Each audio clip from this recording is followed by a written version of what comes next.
Hello बच्चों, welcome back my YouTube channel R K. Classes. आज आप लोग कक्षा 8 गणित प्रश्नावली 2.2 एक चर वाले रैखिक समीकरण प्रश्न संख्या 6 से 10 तक के प्रश्नों को हल करना सीखेंगे। यदि आपको हमारी वीडियो यूजफुल लगती है तो आप हमारे चैनल को लाइक, सब्सक्राइब और बेल आइकन को प्रेस करना न भूलें। तो आइए चलते हैं प्रश्नावली 2.2 के प्रश्न संख्या 6 से 10 में। छठा प्रश्न है, बिल्लू के पास 1 रुपये, 2 रुपये और 5 रुपये के कुल 160 सिक्के हैं। बिल्लू एक लड़का है जिसके पास कुछ पैसे हैं। वो पैसे कौन से हैं? 1 रुपये, 2 रुपये और 5 रुपये के हैं।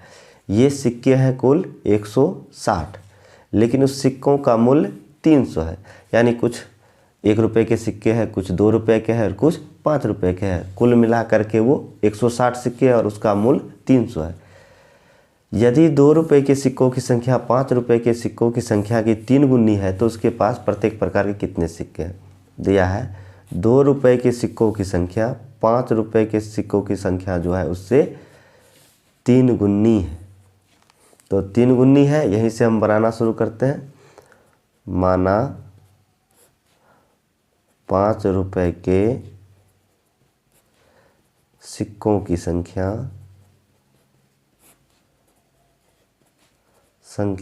मान लिए क्या है? x है। मतलब 5 रुपये के सिक्के कितने हैं बताने हैं, मान लिए हम वो x है। अगर 5 रुपये की सिक्कों की संख्या x है और 2 रुपये की संख्या क्या हो जाएगी? सिक्कों की संख्या वो हो जाएगी इससे 3 गुनी। तो 2 रुपये के सिक्कों की संख्या क्या हो जाएगी? इससे 3 गुनी हो जाएगी, 3x। तो 1 रुपये के कितने सिक्के होंगे? अब ये 5 रुपये के सिक्के हैं और ये 3 रुपये के, और टोटल 160 है। तो हम 160 में से 5 रुपये के और 2 रुपये के सिक्कों की संख्या को घटा देंगे। ये हो जाएगा 160 माइनस 3 1 4x। ये इतने हैं 1 रुपये के सिक्कों की संख्या। प्रश्न से या प्रश्नानुसार 1 रुपये के सिक्कों की संख्या है 160 माइनस 4x, 2 रुपये की सिक्कों की संख्या है 3x, 5 रुपये की सिक्कों की संख्या है x। इसका जो मूल्य निकालना है तो 1 रुपये की सिक्के जो है वो 160 माइनस 4x है। ये इतने रुपये है। इसको 1 से गुना कर देंगे तो ये रुपये में बदल जाएगा। और दूसरा जो 2 रुपये की सिक्कों की संख्या है वो है 3x। यदि हम इसे 2 से गुना कर देते हैं तो ये रुपये में बदल जाएगा, क्योंकि 3x 2 रुपये के सिक्के है, 2 से गुना कर दिए। और 5 रुपये के सिक्के की संख्या है x, इसको हम 5 से गुना कर देंगे।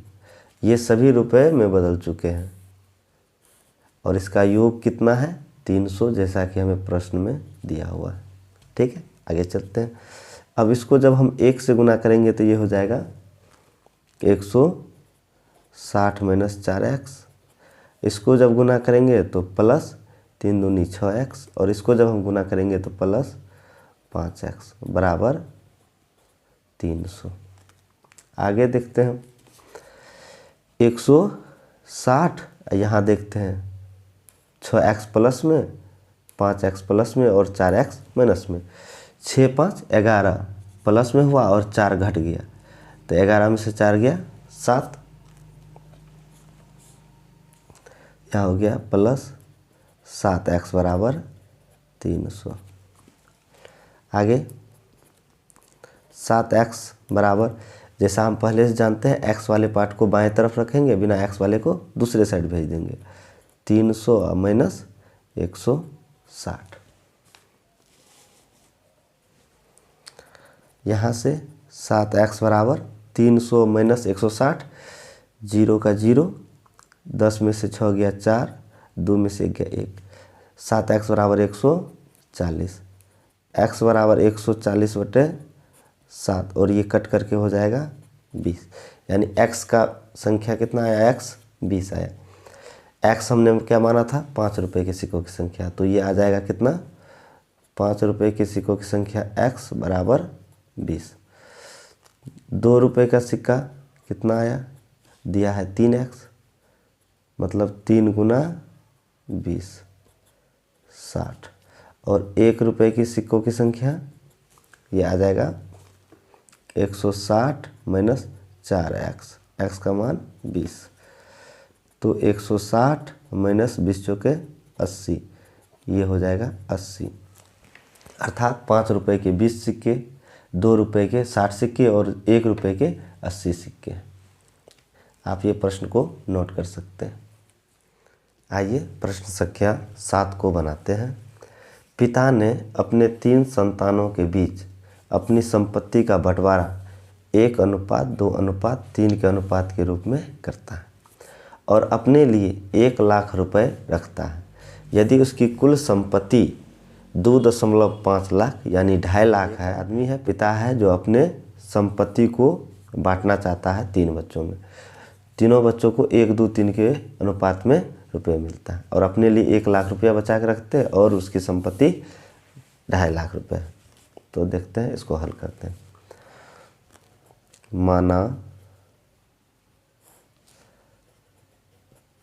अनुपातिक राशि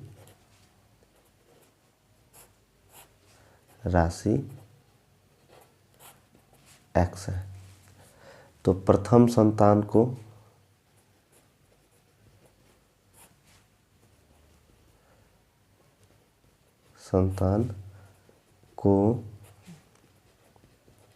प्राप्त राशि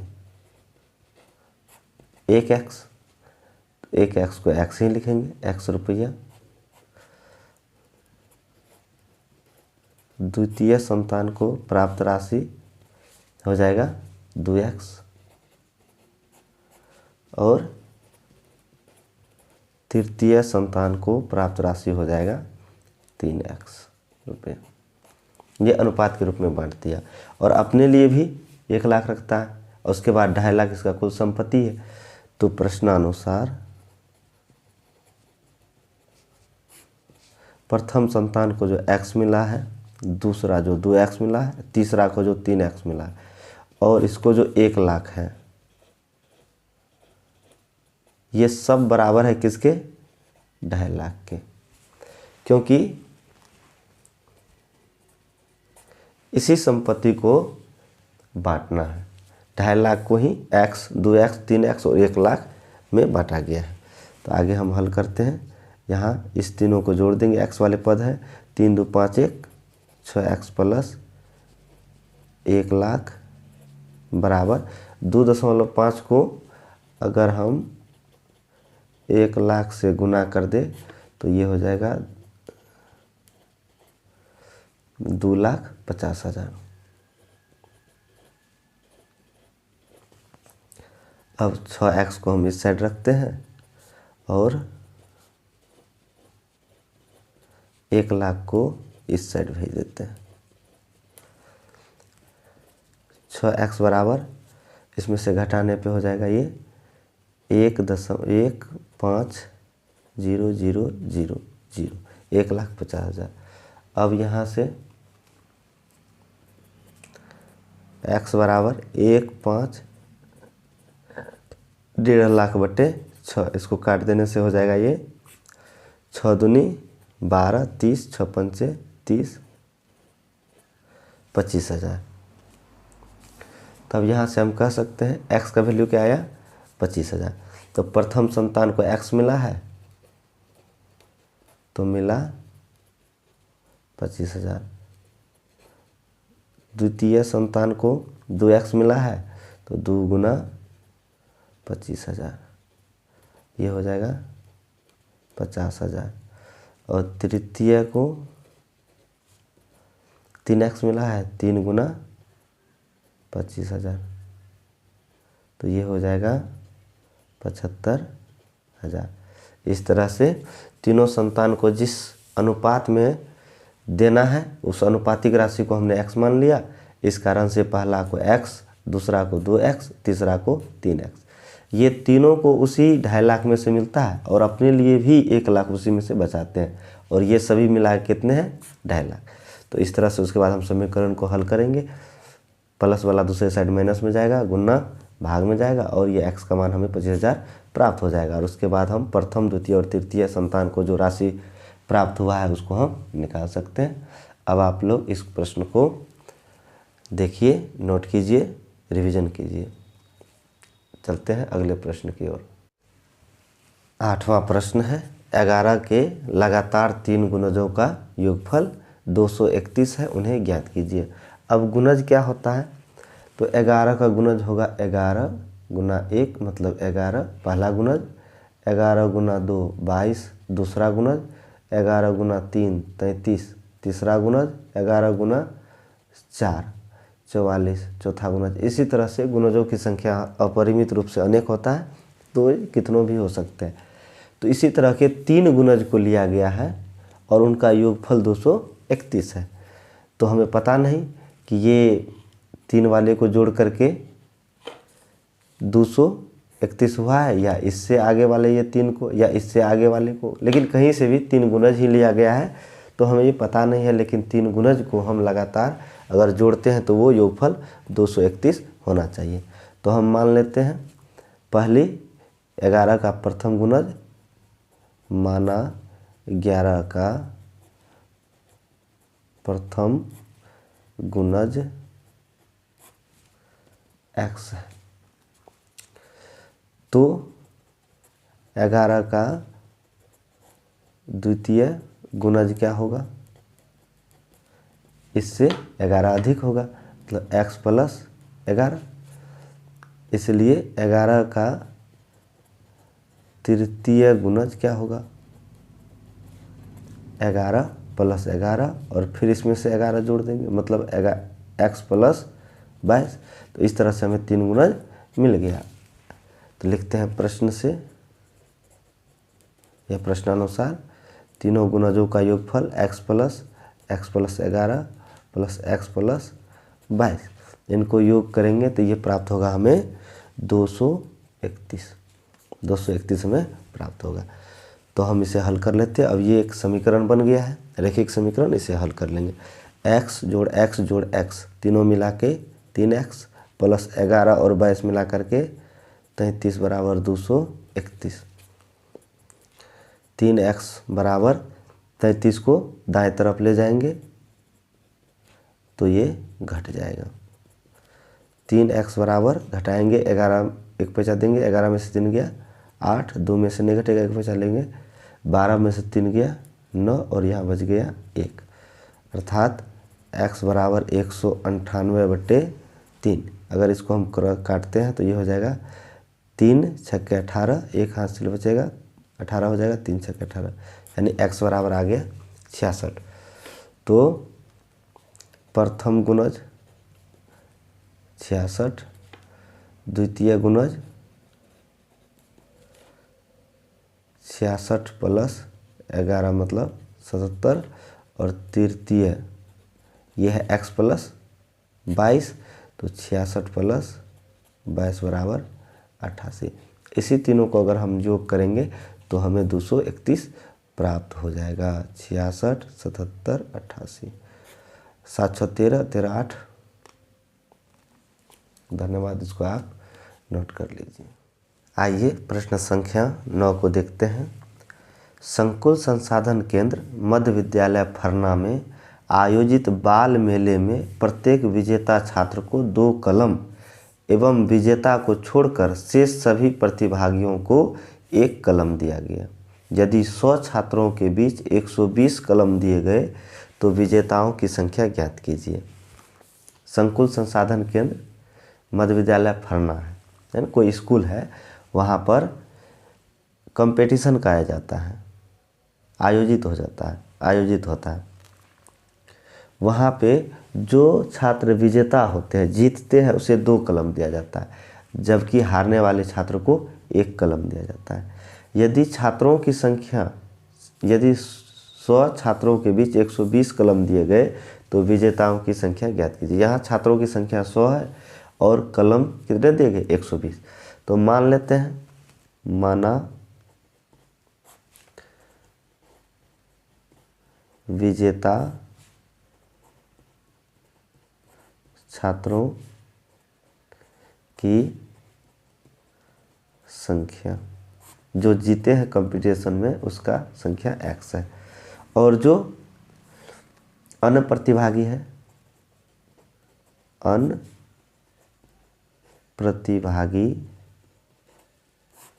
की संख्या, हम देख रहे हैं आप कुल 100 छात्र हैं, तो अगर जीते हैं x तो कितने नहीं जीते हैं, तो 100 माइनस एक्स। जैसे अगर 100 बच्चे हैं उसमें से 10 जीते हैं तो कितने नहीं जीते हैं, 90, मतलब 100 माइनस 10। प्रश्न से आगे देखते हैं। विजेता छात्र को 2 कलम दिया गया और विजेता छात्र कितने हैं, x, इसको गुना कर देते हैं 2 से, और जो विजेता नहीं है उसे 1 कलम दिया गया है, मतलब विजेता नहीं है वो है 100 माइनस एक्स, इसको हम 1 कलम दे दिए। विजेता वाले को 2 कलम और जो नहीं जीते हैं उसे 1 कलम, और ये टोटल कितने कलम हुए, तो दिए हैं 120 कलम बराबर 120। इस तरह से हमारा समीकरण तैयार हो गया। अब हम इसको हल कर लेते हैं। x गुना 2 2x प्लस 1 गुना 100 100 माइनस x गुना 1 x हुआ और 120। 2x और x को घटाएंगे, 2x में से x को घटाएंगे तो हो जाएगा x बराबर 120, और ये 100 बाएं तरफ है, दाएं तरफ चला गया माइनस 100, ये हो जाएगा x बराबर कितने 20। यानी विजेता छात्र की संख्या पूछ रहा था और हमने वो मान करके x से गुना दिया, अतः विजेता छात्रों की संख्या कितने हैं, 20 है। चलिए अगला प्रश्न को देखते हैं।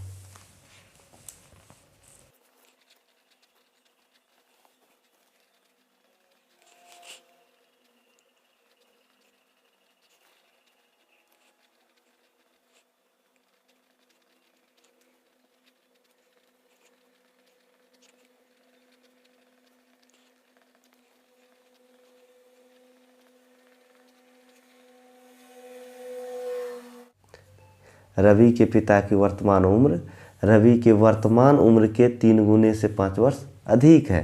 5 वर्ष बाद उनकी उम्रों का योग 47 वर्ष होगा। दोनों की वर्तमान उम्र ज्ञात कीजिए। मान लेते हैं, माना कि रवि का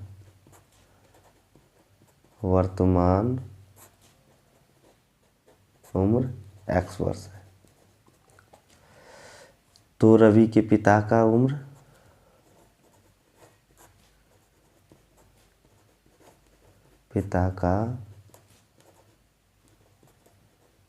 वर्तमान उम्र, ये रवि की उम्र के 3 गुने से, रवि का उम्र है x तो उसके 3 गुने से 5 वर्ष अधिक है। ये हो गया रवि के पिता का वर्तमान उम्र। अब कहता है 5 वर्ष बाद उनका योग 47 होगा। जैसे अभी कोई 15 साल का है, 5 साल के बाद उनका उम्र क्या होगा, 20 हो जाएगा। उसी तरह से रवि x वर्ष का है, 5 साल बाद इसका हो जाएगा x प्लस 5।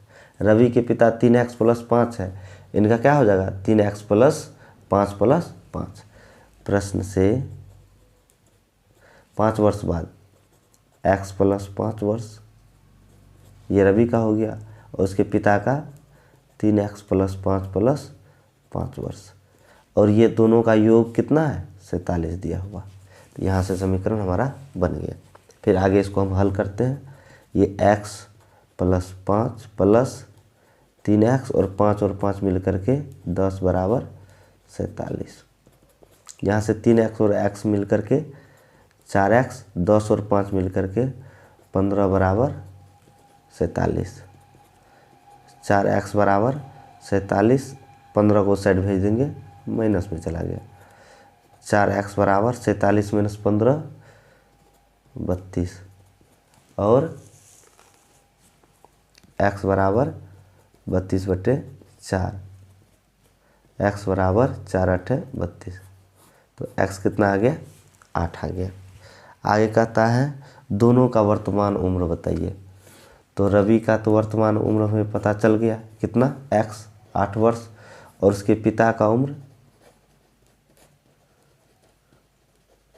वर्तमान उम्र हो जाएगा 3 गुना x, 3 गुना x प्लस 5, 3 गुना 8 प्लस 5, 8 तिया 24 प्लस